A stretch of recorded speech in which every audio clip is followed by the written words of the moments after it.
So we're going to start our conversation today, but first let me give you a little background on it. The title of our lecture series is called Living Legacy National Tour. So this is the first formal launching of that tour that will travel to different institutions, museums, cultural institutions around the country. And the motivation for this is to make sure David's story is told. And it's not just David's story, it's our story that he's telling. And that's not always documented in an academic book or a journal. So I'm going to give you a little background on how I came to this. I first met David Driskell in the spring of 2003. I was introduced to him by Riley Temple. Some of you might know Riley Temple. He's a Washington, D.C. lawyer, and was a board of trustee member of Lafayette College, where I was a professor of studio art and where I also taught the first classes on African and African-American art history at that institution. Temple, a prominent attorney in Washington, D.C., called me and said, why not invite David Driskell to come to Lafayette College? I was a bit apprehensive because I knew his reputation, and Riley said, just call him on the phone and ask him to come. And I was a little timid about doing that, but eventually I did call and he answered the phone.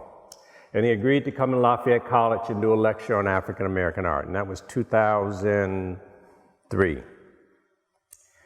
I think it's important to understand that my hesitation was not just because of Dr. Driskell's prominence. Although I had never met Dr. Driskell personally prior to his visit, I was aware of his reputation and stature as a leading figure on the research and study of African American art. However, it was his teacher and mentor, James A. Porter, who was a scholar and artist who first inspired me when I was a student. I was introduced to his book, Modern Negro Art, 1943. I was visiting home of a local African-American artist, Edward Parker. And he introduced the local artist to African-American art because there was no publications in our libraries or even our art schools. I think the only book that was in our art school was a catalog of Lizard Catlett and maybe Huey Lee Smith.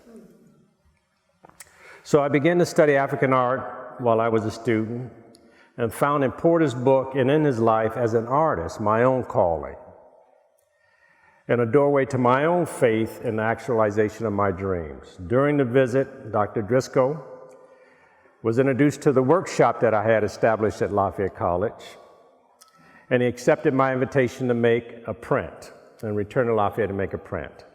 That was the beginning of our artistic collaboration and my listening to his stories as an individual, as an artist, and his singular life as a groundbreaking scholar. Last year, while working with Dr. Driskell or David in the print studio in Easton, PA on new publication, I contacted the director of Allentown Art Museum and mentioned to him that Dr. Driskell was in the city working on a project. Would he like to have him come and do a talk? And he agreed that he would. And so I called David and said, well, you're coming down or coming up to Easton. Why don't you do a talk at the Allentown Art Museum? And he agreed to do it. And then he called me back the next day and said, well, you know, I really don't have time to prepare for a lecture and I don't want to do that. So why don't we just have a talk? And you can guide the talk. And we agreed to do that. And during that conversation at the Allentown Art Museum, we talked about his work, his exhibition, and some of the historical moments that he had been a part of, whether it was driving Langston Hughes around Howard University, or whether it was negotiating with Georgia O'Keeffe in New York about her paintings, and all kinds of other stories he had told me during the years. And a devoted patron of Dr. Driskell's heard me talk about this experience in Allentown over dinner, and he was so inspired that he said he would underwrite all the costs if we were to take this on the road and share David's story with the rest of the country. So I agreed to do that, and that was the beginning of our tour that night when we had a conversation. And we were at dinner in downtown Washington, and we were talking about a number of things, and there were some administrators from Howard University, and I thought I would really give them a demonstration, so I provoked David to talk about the early years at Howard and the competition between Dr. Porter and Lois Mailou Jones, over where David was going to go and whose student he was going to be. And David told those stories. Now, the administrators had never heard about those stories. I said, well, I could provoke even more. I'll bring more out of him, and you'll really get excited about this. So each conversation that we've engaged on has been unique. And after that, we did a talk in Atlanta, Georgia, on the connection between David, Hal Woodruff, and others, and the Atlanta annual exhibitions and the history of some of his teachers and mentors in Atlanta. And that was extremely successful. But the audience always asked for more. So we agreed to do this, and we have gotten requests to present his work and our conversations at the Columbus Art Museum. This is in a few weeks, Art Basel in Miami, National Gallery, we'll be doing a talk there, Ogden Museum in New Orleans, and others. Each talk is tailored in a way to bring forward David's story. So the talk tonight is tailored also. And it begins with the University of Maryland and his arrival here. So let me begin that journey, and thank you for joining us in that journey. I would like to begin by reading from a letter written on June 14th, 1976, by George Levantine, then the chairman of the art department here at UMD. He is so excited that David has decided to come to University of Maryland. So on June 14th, 1976, a letter from George Levantine stated he was delighted at the possibilities that David would join the UMD art department. And he states, you wrote back on September 2nd, 1976, that you had returned from England to Nashville and had secured housing and a studio in a neighborhood 10 minutes from campus. Was that Hyattsville? Hyattsville. His actual appointment would be January 15th, 1977. Only a week earlier, on January 7th, his groundbreaking exhibitions of 2 centuries of Black American art, 1750 to 1950, opened in Atlanta at the High Museum. Although the planning for that exhibition, that groundbreaking exhibition, had begun at Fisk University in 1974. So I found a little statement, an interview with David by a student in the Fisk publication. And in the Fisk University Forum publication, December 14th, 1974, Dr. Driscoll describes his art style as having gone through several changes during his years at Fisk. He says that now his work has more content. The subjects are related to Afro-American themes. Through this, he tries to bring about a synthesis of 2 worlds, which he has devoted a great deal of study to: Black America and African art. So my first question, and I don't know how this is going to go. I have some questions to sort of inspire David, but this is a journey that I don't know the destination for, so you're going to go on this with us. I would like to ask you, how did you manage and deal with this notoriety of an international recognition that was coming to you for this show that was traveling the United States while you had arrived at University of Maryland to be a teacher and to become the head of the art department? What impact did this have on you? Well, at the time, I don't think that I was aware of the significance of it in the sense of the national impact that it was having. Having studied the history and knowing pretty much what the total picture was, I still was not aware of the significant contributions that this exhibition was making in contrast to exhibitions in previous years. I never saw this exhibition as being singled out as the seminal such exhibition that would help to, in the words of Dr. Levantine, define the field. And that was something that I had not embraced or hadn't thought about, even though my mentor that you mentioned, James A. Porter, did say to me once, it will be your mission in the future to help define the field. And so you were given that responsibility in a sense. I was given that responsibility, by him. And when I consulted his mentor, who was also a mentor of mine, Professor James V. Herring, who had founded the art department at Howard University in 1921 and was less optimistic about anybody's talent other than his, he kind That's of... a nice way to say that. That's optimistic. He kind of bristled and said, well, you know, you're not, and I'm paraphrasing him because he said, you're not in a position to do that, maybe in the future. And Professor Herring was the kind of person who didn't believe in giving you too much credit. He would boost you along, of course, when necessary, and it was through him that you mentioned Langston Hughes and Mr. Duncan Phillips and people like that. I met those people first through Professor Herring, not when Langston came to Howard to receive an honorary degree in 1963. I met him as a student at the Barnett Aiden Gallery, which incidentally is going to be singled out and celebrated at the public library, I think in December, possibly, some information about it.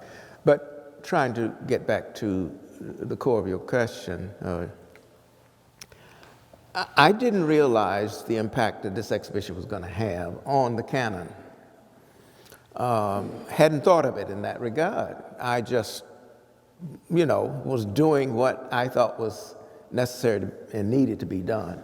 My colleagues, and I had help from so many wonderful people like Romare Beard and Jacob Lawrence and folk like that who said, this is the time to do this exhibition. I recall having gone to visit Romy in his studio down on Canal Street in 1974 when I told him that I had been invited by the LA County Museum to do such an exhibition. And he sat there. They lived on the 5th floor. You had to walk, no elevator in that building. You had to walk all those 5 steps up. And so Romy sat there for almost 2 hours just going through history with me like a teacher, saying, I know you know this, but make sure you're ready. Yes, don't forget such and such a thing. And if you're going to do this and do that. And he wasn't patting his own way or anything like that. So it was that kind of anchor that brought me to the understanding that this exhibition was seminal in certain ways. Let me put that into context a little bit for you. I know most of you know about this seminal text, but 2 centuries of African American art or black art originated at LACMA, Los Angeles County Museum of Art. It opened to the public in September of 1976 to the largest attendance in the museum's history. Over 80,000 visitors attended that exhibition. Then it went on to travel to Dallas Museum of Art and Brooklyn Museum of Art. This was making you an international celebrity. I don't know about celebrity. Well, a man of significance. Well, the name was out there, and But how did this impact you? Were you ready for this? well, I had come to the University of Maryland with the specific purpose of Dr. Levitine's mandate to me was to bring information in course form, in class form, about the African American experience to add to the history of art. So I was recruited actually to teach in both areas, to teach in studio and in art history. And that was an anomaly at that time. Everybody specialized. And so I was really like a fish out of water in certain ways because everybody, this person was a Renaissance specialist, this one was a Baroque specialist, this was an Americanist, and so on. So where was I to fit in? And it wasn't the easiest. Did they respect and embrace? Yes, but there were... No one criticized and no one challenged No, it? there were some criticisms, there were challenges, but students started coming, first the courses on the undergraduate level, then students started coming that wanting to do study on the master's level. One of the first students I recall in that regard was Professor now, she's just retired, Renee Aja. She came from Oberlin, and she told me the story. I lectured at the Toledo Museum in 1986, and she said she was a student at Oberlin, an undergraduate student at Oberlin at that time, and she came to that lecture. And she took me to lunch back in June and told me this. And she said, I never told you this. She said, but I saw you on stage lecturing and talking about art created by black people that I knew nothing about. And she said, I want to be like that man, and I want to study that subject. And she said that's why she came to Maryland. You know, I've heard that from a number of prominent scholars of color who came here just to study with you, and they do their PhD work. And at one time, this was the institution, leading institution for PhD students in African American art in the country because of your work. Well, and others. What others? Well, I know this is a hair shirt for you. I know that, but that's part of my responsibility. Well, I was buttressed by my colleagues who were supportive. Elizabeth Johns. By that time, I had recruited Keith Morrison here, Sam Gilliam, and others, and Stephanie Pogue. And so we kind of, and even though she was not teaching African American art, she had a background in African art, Sharon Patton. Sure. So there was this little group of scholars and artist-related people, but the important thing was the faculty was supportive. More the art faculty than the art history. Because you were challenging art history by doing this. And to the extent that when finally we get to one stage, and we seldom talk about this, but we get to one stage and students say, I want to do a PhD here. And they say, well, he doesn't have a PhD, why should he be, why should he have PhD students? And I recall, it was almost like there were two separate programs, art history here and studio there. Chip Richardson, Professor Richardson is back there in the audience, and he can validate and back me up on this. He was a young boy when you were here, right? He was just... And the thing that I must give Dr. Levitine credit for was he was a wise man. He had the wisdom of the European scholar, trained at Harvard, and he came here and built this department from just 2 or 3 courses into a major national department. And so when the questions arose, well, he doesn't have a PhD, and why should students come here and study with him?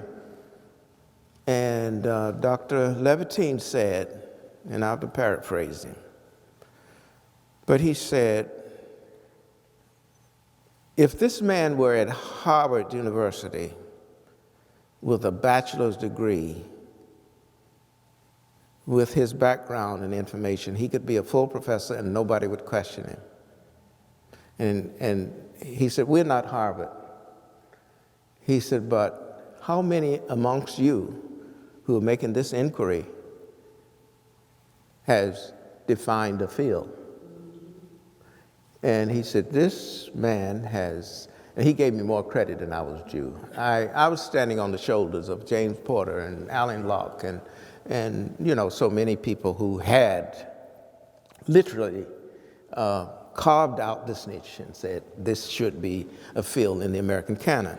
So he gave me a little more credit than what I was due. But he said, how many amongst you has defined the field? And then there was silence. And so thereafter, when students started coming, wanting to pursue a PhD in African American art history, I'm sure there were moans and groans, but it was fairly acceptable. And among the first that we had, and she didn't do her work in African American art, but she did it in Latin American art, in which she had a correlated relationship with Joan Till Robinson. And she studied with Professor James Lynch and had me on her committee and so forth. But the very first person to receive the PhD in African American art history was Tritovia Hayes Benjamin. And I know Talisa told me that one of the reasons, Fleming from the Smithsonian told me she came here because you were here, came to study with you. She was an undergraduate student at Spelman College in 1993 when I went down to give a lecture. And she tells a story very similar to Renee, and she said she hadn't met me, but her parents had bought art from me in the 70s, before she was born. And I was showing my work. And no, I wasn't showing it, somebody else was showing it. And she said they showed a piece in her parents' collection, and she jumped up and said, "That's in our house." And she started paying attention to art. She had grown up with this piece, but hadn't paid any attention to it. Well, that reinforces this notion that if you see yourself, then you believe you have possibilities. So that's a very important thing. But I want to get into a little critical discussion about Two Centuries. It was an extremely important show, but there were some challenges and some controversies about it, especially when it went to Brooklyn. It was a total of 205 works that was then reduced down to 40 works because of the allocation of space and the conflict in their schedule. And then Christian Science Monitor, dated June 18, 1977, it was critical of the reduced scale of the show hosted by Brooklyn Museum, as I mentioned, down from 205 works to 40 works. And there were other challenges to the argument about having a specific show of the work of African American artists. How did you deal with those kind of controversies and questions? Well, I didn't really get that involved, because once the exhibition went to a particular museum, the local curators were very much in charge. And I don't recall who may have been Eunice Johnson, but who the curator was at the Brooklyn Museum at that time. But Michael Botwinick was the director. And I think he later came to the Corcoran to be director there. And he was very supportive in many ways, but it was a problem, a problem of space there. They would have had to move certain things that were on permanent exhibition to display all of the works, but they wanted to have the show so badly that they said, well, we will just simply carve out a particular space, because their traveling exhibition space was relatively small. It wasn't too much larger than this space. Did that undermine the critical nature of the exhibition, though? I mean, some curators would have issues with it. To a certain extent, it meant that they co-curated or recreated, curated the exhibition. Yeah. Edited to their own likings, and it became a real problem with artists. And I still remember Selma Burke. They had a forum, symposium, on a Saturday, and I mentioned this when I was at the Brooklyn Museum back in September. It was 41 years after that, because they had another forum. Then I was on stage there, and some of the artists just took it as a matter and said, well, this happens. Romare Bearden said, well, these kinds of things happen. Ernie Critchlow said, this happens. There must have been 17 or 18 of the artists who came for that symposium. And, but Selma Burke, a sculptor, you know who Selma was, she took issue with them cutting down on the exhibition, and they put her work on the 5th floor, which she didn't like at all. And she said, I have lived without the Brooklyn Museum. She was born, 1902 or something like that. She said, I've lived without the Brooklyn Museum for 70-some years, and I can keep living without it. So it created, a little It stir. also raises issues with you as a curator, scholar, historian, and also an artist. And your own work is not included, is excluded from consideration because you're the curator. So there's a dual role and a sort of professional dichotomy that you got one half of your brain as a practitioner and another half as an evaluator of things, a maker of things and an evaluator of things. Did this and have any kind of conflict for you, these polarities, this sort of theory and practice, did you struggle with that at all? Well, keep in mind also that the exhibition could have gotten out of hand as far as size and all that, so you had to have a cutoff period, a date. So that's why it says 1750 to 1950. And there was some criticism because you cut that date. Yes, and a number of prominent artists who were practicing and at that time could not be included. So I was not one of them. I was not a professional artist in 1950. I was a history major in 1950. I hadn't even transferred to art. But it did impact. You had major artists who had been very productive and were being cited all over the world at that time who could not be included because of that cutoff period. But with reference to myself, I was trained to believe that one shouldn't emphasize one's own creative work in a situation like that you're doing this as a service for others. And so, and to a certain extent, that was my outlook on art. I created art in the 60s and 70s. When I was 60s, I was teaching at Howard University. In the 70s, I was teaching at Fisk. And I never tried to promote myself. I didn't go to New York with my work. I wasn't making a big living, but occasionally I'd get a decent call to come and lecture, and that would supplement my salary and so forth. So, I was at least making a fairly nice salary. So I was more interested in promoting others, and also I had a chance to study the work of others. And that to me was more important than getting out there waving the flag saying, I've been painting and why am I not here? Sure. But it's interesting, I think, to note that currently your work is included in a show at Brooklyn Museum, Soul of a Nation, Art in the Age of Black Power, which is up until February 3rd, 2019, yes, correct? Yes. All right. And it's a phenomenal show and a historic show. You've seen it also? Excellent. Now, David, you were here in College Park when the show was traveling the country and receiving publicity, which I think is important. Back to 2 centuries, you mean? Yeah, 2 centuries when it was happening. But you also now were connected back to DC and this area of DC. But before I get into that, I want to speak a little bit about being at the University of Maryland and what that was like when you got here. We talked a little bit about the relationships between artists of color and the dominant canon or the prominent canon.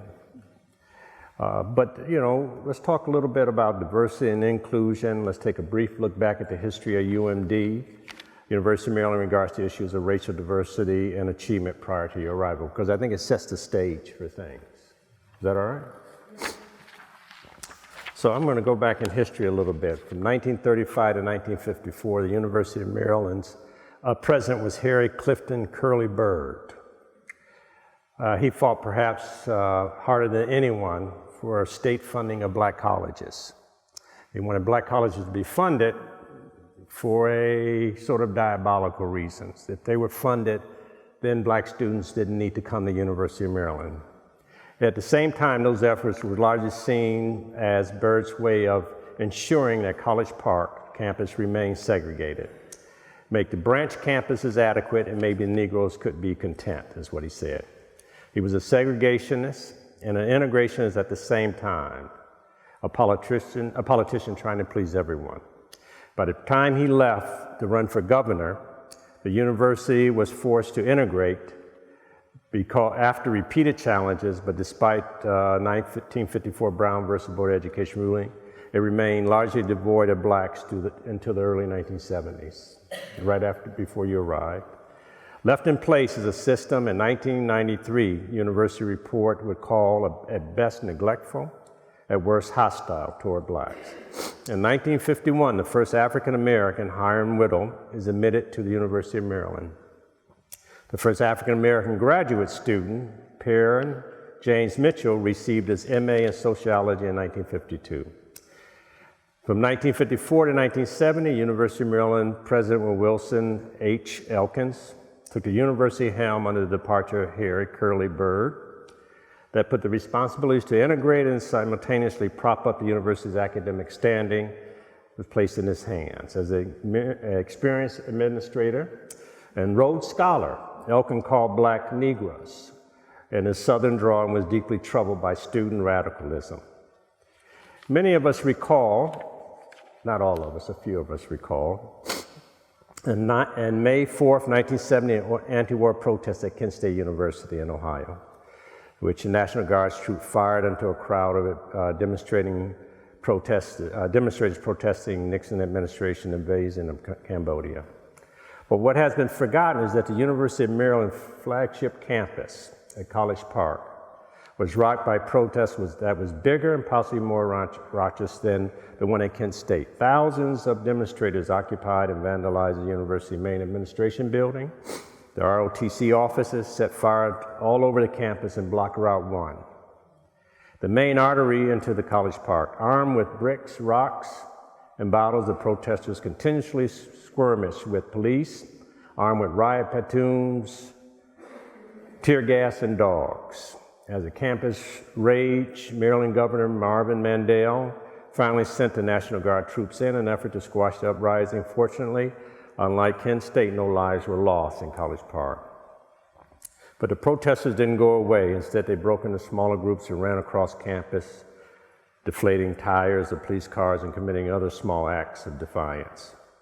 The campus police headquarters officers ordered students to disperse, and when they didn't, a melee ensued in which student government leaders were knocked to the ground. He was led away by police, blood streaming from his head. At 8 p.m. that night, an angry crowd gained, and they brought in 250 officers. 1,200 troops came in, and at the request of Governor Mandel, 2 companies of Marine National Guard went on standby alert. That night, about 25 people were arrested. Although you arrived years later after these events, clearly the institution was faced with a number of challenges. Can you describe some of the ones that you faced when you arrived here, institutionally? Well, when I arrived at the University of Maryland in January of 1977,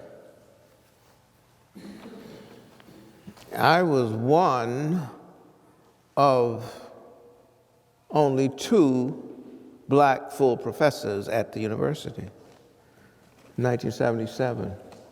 There was a professor of psychology and myself. This was the black club. That was the club. That was the club, Black Professorial Club, the 2 of us. And thousands of faculty members. oh yes, yes. And to my recollection, and Professor Richardson would probably know this better than I think there were only 2 African Americans on the art faculty when I arrived. Martin Puryear, who had been I had hired at Fisk before he came to Maryland. I gave him his very first job teaching, and James Reed, the sculptor. James Reed, a Baltimore sculptor, was an instructor. He had been an instructor all those years. And when he finally, when I came and looked at the situation, and of course there was only one woman who was a full professor on the art faculty. Of course, white. There were no black women, of course. and that was Professor Elizabeth Pemberton. She was in classics. And Greek and Roman art. Anyway, one of my aims was to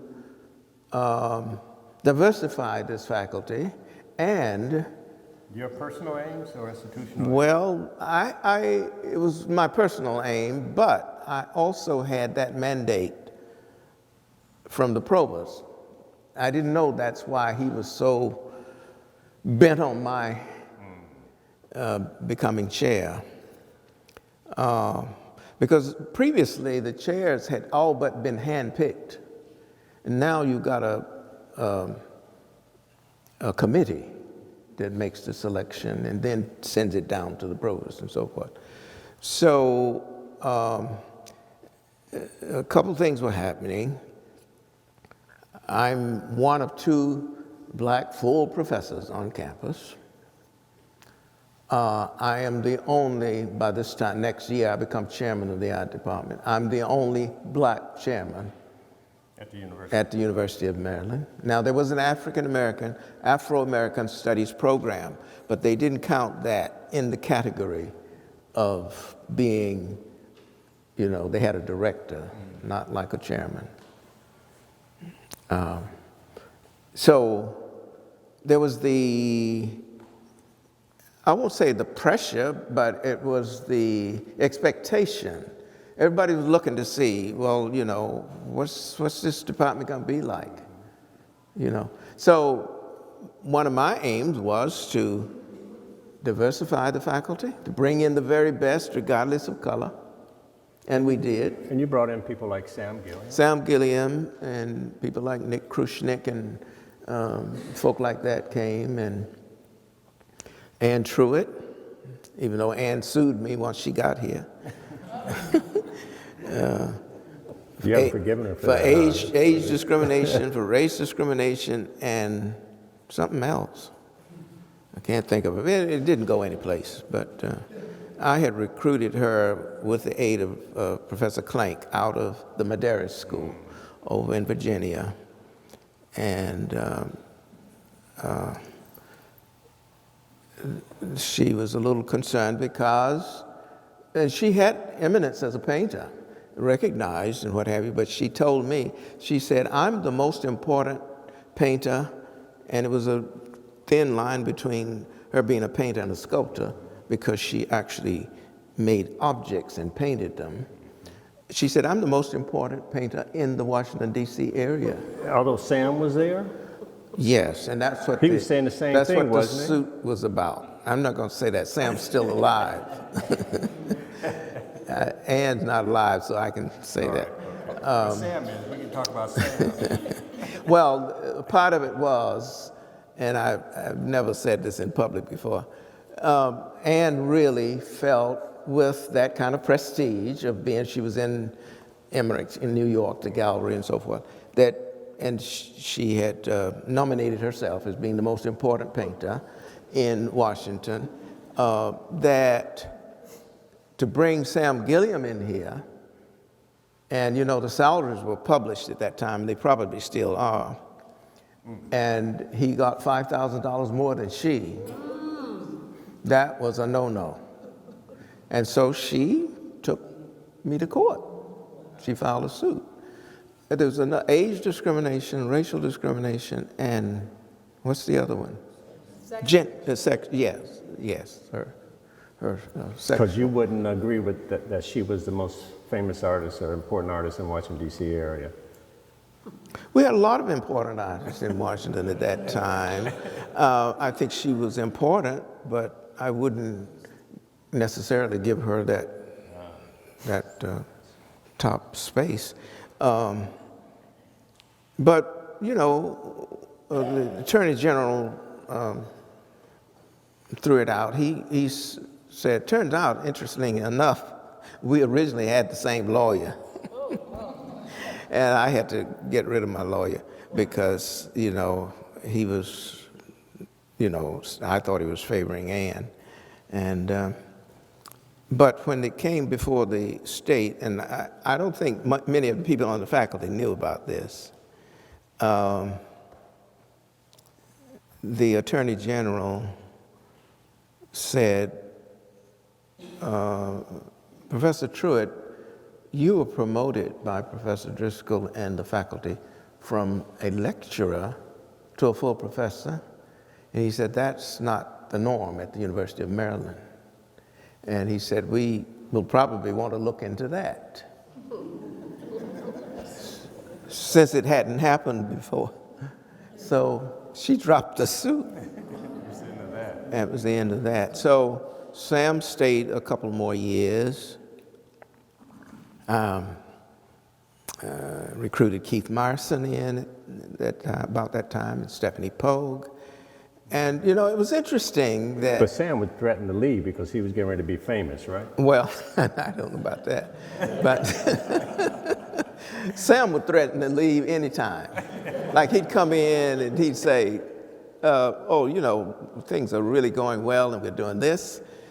And then he'd say, and I quit. Now, Dorothy he was married to Dorothy Gilliam at that time. Dorothy had already said, look, if he comes in your office and says he's going to quit, she said, just pacify him and call me. Because he has 3 daughters he's got to educate. And that's what I'd do. I'd call Dorothy when he'd come in. Sam would come back the next day just as mild and, you know, everything. Dorothy took care of that. But that was an interesting period because the university was really moving out of its old shadow, of taking a leap of faith, of doing some of these things that it hadn't done before. I was ready for change. I was ready for change, and the provost, at that time, it wasn't the exact system that we have now. The chancellor was really the person who was like the local president. And the chancellor had come here from the University of Massachusetts, and one of his interests was to make sure that diversity was one of his charges here. So you were still working on a number of challenges as an educator and a historian, and that wasn't just limited to the University of Maryland campus because you were traveling around the world at that time. You had traveled to Brazil, you've been to Africa, you were one of the first to mount an exhibition of African American art. I think it was William S. Johnson in South Africa, and they gave you honorary status as a white South African, didn't they? They let you stay in places that they didn't let blacks stay in. The whole thing about apartheid is they turned it on and off as they felt about it. It was like gross segregation, but it then had this thing where you could make it adaptable to whomever and whatever. And I was asked by the Smithsonian to go to South Africa, and it was a kind of a coordinated thing with Smithsonian and the State Department in 1972 as a guest curator from the Smithsonian to the South African National Gallery of Art. And I was young at that time, and I would pick up a challenge and sure, I'll go. And we get there, and I couldn't stay in the usual hotels. There were only 1 or 2 hotels in the whole of South Africa where I could stay at that time. One was the Mount Nelson Hotel, which I'd never seen a hotel like that in the whole world that I had traveled. And they said there was only one other like it, and that was in Shanghai. And I didn't get there until 2008. But anyway, the interesting thing about that was, here I am taking this exhibition of this African-American artist, this black artist, to apartheid South Africa in 1972 to the National Gallery of Art. And it was just amazing how it was received. Blacks, whites, they had 5 categories of people at that time. And you mentioned this honorary thing. I didn't realize that in order for me to come at that time, I had to have so-called honorary white status. And that was given, and I didn't know anything about it until I was at a party one night in Halts Bay, which is one of the more exclusive parts of Cape Town. And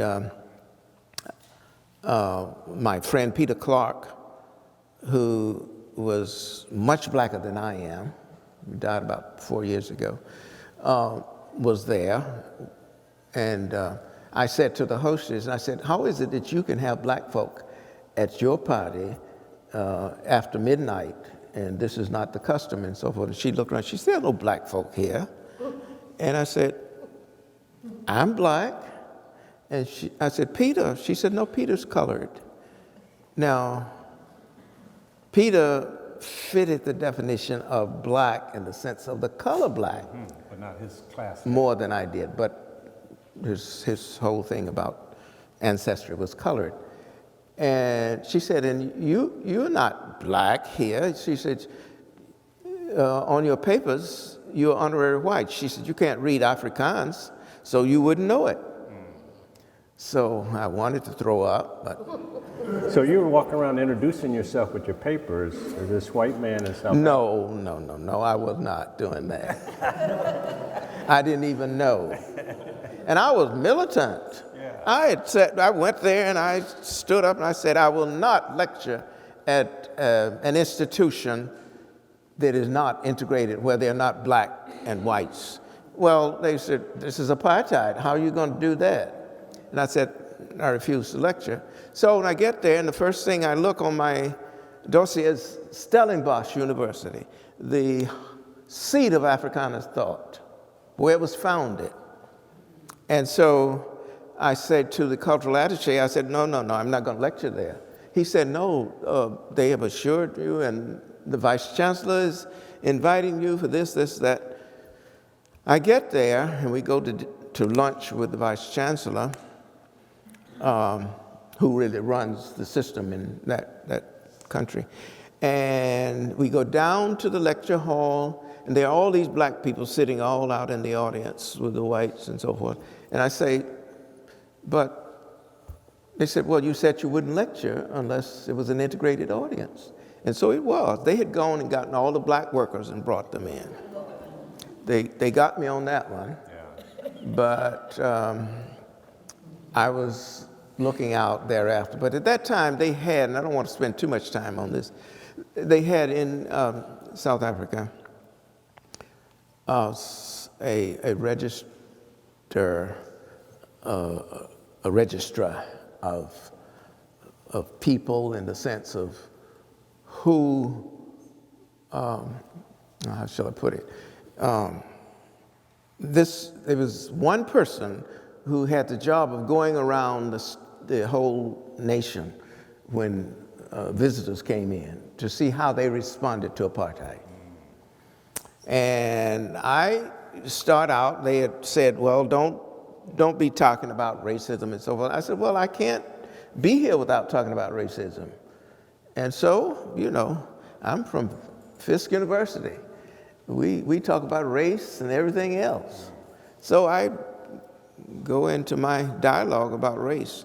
And the woman who comes to report back to the government about you, how I'm behaving, she got so angry, she walked out of my lectures.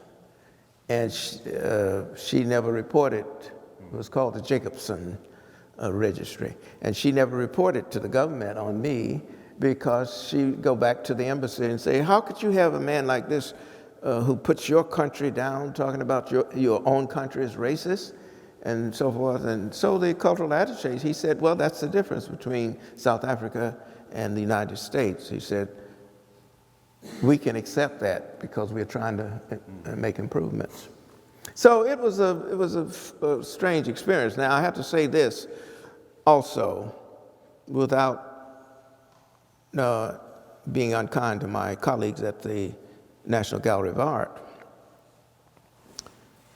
I took this exhibition of a black artist, William H. Johnson, to the South African National Gallery of Art in 1972. And the first exhibition of an African American at the National Gallery of Art here in Washington was 2003, Romare Bearden. So there are all kinds of contradictions that you can't.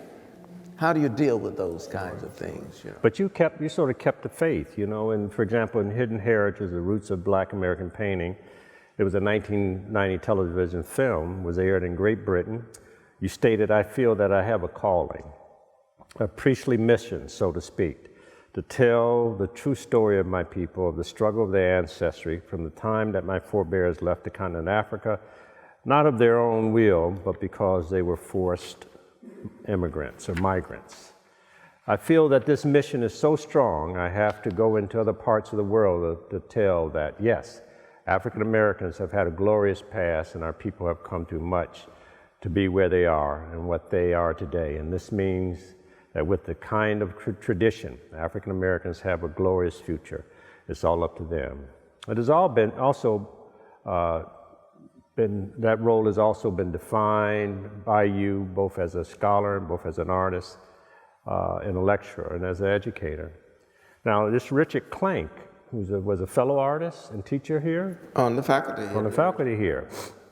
He had a conversation with you at University of Maryland, and you stated that you made art to free yourself, to give a new dimension to life, and hopefully to other people's lives. You went back to nature and relied very heavily on the natural environment as a source of inspiration for your work. Part of the message that you desire to communicate in your art is that you are a Black American. I have experienced the haunting shadow of African past without knowing its full richness. I wear the badge of a proud and ancient culture in my black skin, but my art is heavily imbued with Western forms. Now we're talking about someone, David Clyde Driscoll, born to George and Mary Driscoll in Eatonton, Georgia, June 7, 1931. You grew up in North Carolina in public schools that were segregated schools. You were son of a Baptist minister and a grandson of a slave. You quickly gained a sense of your ties to this family and your community and your roots. You knew from the very beginning that you wanted to paint. That's what Klenk said about your talk. You want to share your images that were of your own personal making. Above all, he said, you claimed that growing up amid the spiritual folk traditions of Western North Carolina had a profound impact on your work. He talked about your temperament as being described as an emotionally restrained and scholarly perceptive. Being an African American artist put you in a singular position in American art history. About African American artists, he said, that there's a sensibility about your African past. Before him and much of his ancestry is influenced by the distinct patterns of culture that living in this society has fostered. But from his vantage point, yours, he is both inside art and outside observer of culture. As an insider, is genuinely American. As an outsider, your work is seldom included in exhibitions that highlight mainstream trends in American art. You have fought to change this, like so many African Americans who have fought to change before you. Are you an insider and still an outsider in some ways? Yes, but it's not a bad position to be in. And why do I say that? I'm an insider because my father used to always say, you don't ever boast and brag and all that. But I'll brag and say I'm an insider because I'm well educated. I got a good education at Howard University, at Catholic University, Netherlands Institute for the History of Art, and so forth and so on. And I had good teachers all along the way. And those same teachers were the ones who helped to mold the whole field of American art, not hyphenated and so forth. Exactly. And so that's the inside part that I feel at home with. I can, discuss almost any aspect of Western art and be accurate about it because I've studied it. But there is that otherness, which is because of the social circumstances of our situation in this nation, we still divide ourselves, not so much by what we are as who we are, and who we are in the sense of race, class, gender, et cetera, et cetera. With all of the goodness of what we have as a nation singled out above and beyond the crowd, we have that flaw of having to categorize. I don't know if we'll ever get over it. I certainly won't in my lifetime. But I am optimistic enough to assume that, in the words of the Negro spiritual, there's a brighter day coming. And it's coming because people of goodwill, regardless of what we're experiencing now, know that art, culture, they rise above and beyond the classification that we give to the human condition. And that is the spiritual element that is out there beckoning. That's the human element. There is no color line there. Exactly. We have to, when I go, I go around the country, I'm amazed that people still, at my age, at age of 87, people want me to come and do this and do that. A week or so I was out in your country, in Ohio, this is, some will say, will have the courage to say, "Are you still doing those black shows?" And I say, "Yeah, as long as we are not human, got to do them to make sure that you understand that blackness, Black Lives Matter." So it was important for you to reveal that the humanity, to rehumanize. Yes, after having been the level of I gave the keynote address for the exhibition dealing with the color line in Paris last year. You were there, of course, in Musée de Corbani. And the emphasis on African American art making this world's statement, this strong statement about the human condition. But the human condition, of course, is dictated by our history, by our past. And so, do we run away from it? No, you can't run away from it. It's part and parcel of this whole scene. But for me, it is a part of my strength. Well, you set me up for my big question. You were classically trained as an artist. In addition to undergraduate work at Howard University, you studied at Skowhegan, an intensive summer residency program founded by artists for artists. In 1946, you were selected to study there in 1953 on a full scholarship while at Howard. Then you went on to advanced studies at Catholic University and then in the Netherlands at The Hague. So I'm going to ask you, after all this experience, both as a classically trained artist and someone advocating for the importance of works created by African American artists, do you think art can be reduced to external political or economic determinants? As this classically trained studio artist, was it not your belief and training that art was a vehicle of transcendent possibilities? Does the assignment of artistic creativity to an ism, a movement, betray that belief, such as the notion of black art and black art shows?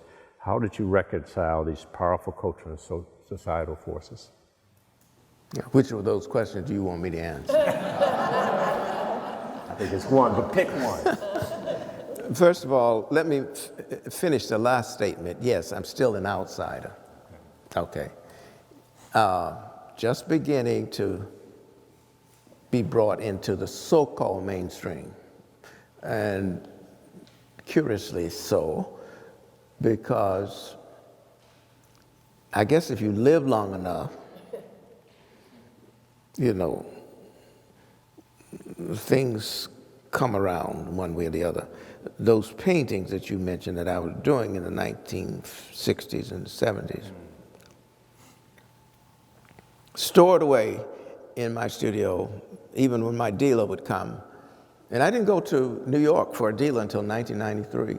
But even more recently, my dealers would come and I'd say, oh, you don't want to see those.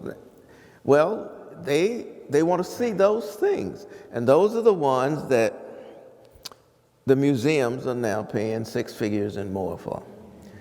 And nobody asked me for any money. I don't have any money. I give it to charity, to the Driscoll Center. I mean, this man will rob you, you know. He comes every year with a handout, you know. How much you giving this year? Let me just say that before I go to this larger question. But now,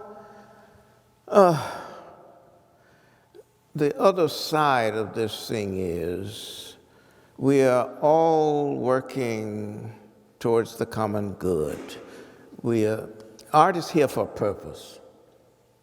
It's to get us out of this animal state. And some of us just insist on remaining. But art will lift you above and beyond. And that is the mandate for our becoming totally human and spiritually endowed. And so if I can't answer all of that you put too much in there. But well, you're doing it because you're saying that artistic form transcends all of those It politics. transcends all of the physical things that if there's such a thing as a spiritual level, there it is. And for the artists out here, whether you're a musician, a painter, sculptor, dancer, what have you, there is that particular moment when you know that you have achieved that connection, and it's bigger than you are. And your teacher doesn't have to tell you this. Nobody has to tell you. It's an endowment of the spirit of knowing. And if indeed you are an artist, and that's what separates the wheat from the chaff. You know, if I could come in here and tell you I'm a master artist, I have some problems. If you can't see it, that's a problem, because it should be a communicative spirit. It should be clear, yeah. It should be clear enough to somebody out there for them to want to enjoy it, own it, behold it, or participate in it. And if that's not happening, you need to go back to school. And that's a special moment. It's a very special moment. And we've arrived at a special moment. It's time to cut it off. Thank you so much for joining us in this conversation.